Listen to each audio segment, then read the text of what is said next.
Hey guys, it's Mark, and today I'm here with a post-trip update on my 2016 winter break road trip.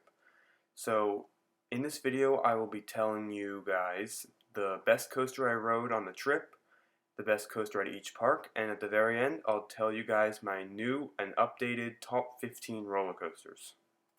So here are the parks that I traveled to over the span of 4 days, from December 27th to December 30th. I went to Knott's Berry Farm, Universal Studios Hollywood, Warner Brothers Studios, which again isn't really a park, and Six Flags Magic Mountain. Also, since the Warner Brothers Studios tour was only about 2 to 3 hours, we had a lot of extra time to spend in Los Angeles. So we traveled to the Santa Monica Pier and went to Pacific Park where I got the credit for West Coaster. Now, if you guys don't know what West Coaster is, it's a small, I wouldn't say kiddie coaster, but family coaster manufactured by Morgan. West Coaster was a very enjoyable ride. It was a very smooth ride, and I do remember it having some negative G's. There also was a pair of double helixes that I remember having some pretty strong forces. Now I'll get to my favorite ride at each park. We'll start with Knott's Berry Farm. I did end up purchasing a fast lane at this park because of how crowded it was on the day that I went. My favorite ride at Knott's Berry Farm was... you guessed it, it was Accelerator, the Intamin launch coaster built in 2002. My favorite part about this roller coaster was definitely the launch. You accelerate from 0 to 82 miles per hour in just 2.3 seconds, and let me tell you, that launch took me completely off guard. At the point that I rode this ride, the only launches that I had experienced were magnetic launches, so LSM and LIM, and flywheel launches, so a hydraulic launch was definitely the most intense launch I had actually experienced at this time. Now, I rode Accelerator in the day and in the night. I don't remember which one I liked best, but I remember that both of them were very enjoyable and very fast. The next park I went to was Universal Studios Hollywood. Now, there are only two roller coasters that you could ride at this park, Flight of the Hippogriff and Revenge of the Mummy. I only rode Revenge of the Mummy because I wouldn't wait 2 hours for Flight of the Hippogriff.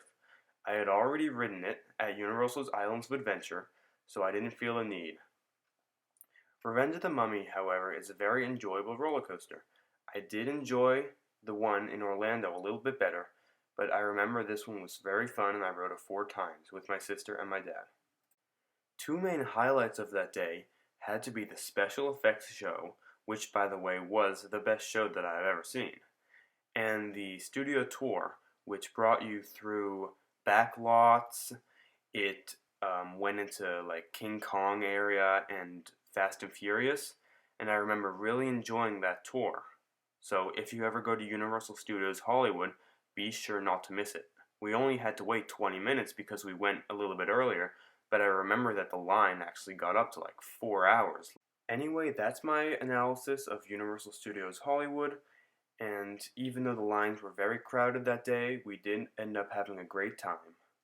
Now it's time for the last park that I visited on this vacation, Six Flags Magic Mountain. Now I'm sure a lot of you can probably guess what my favorite roller coaster at this park was. It was Twisted Colossus. Now, I have to say, everything about this roller coaster is perfect. Everything. The length, the speed, the height, the dueling aspect, and most of all, the airtime. I distinctly remember how unbelievable the airtime is on this roller coaster, and the best part is it's all ejector. I sat in the back row, which I'm sure helped my first impression, but on every single one of those hills, I was shot up out of my seat. Now, when we were on the blue track, unfortunately we did not duel with the green track. However, when we were on the green track lift hill, the blue track's lift hill was sped up so that we did duel, and we did end up dueling, and that was an amazing experience. Now, when I got off Twisted Colossus, I really wanted to go back and ride it again.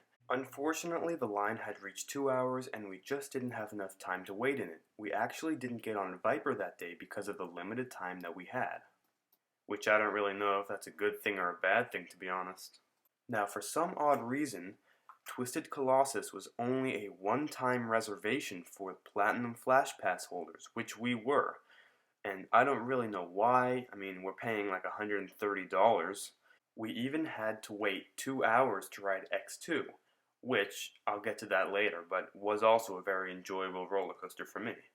So again, I only rode Twisted Colossus once, but on the time that I had, since I was riding in the back row, this was an extremely good roller coaster that I really enjoyed.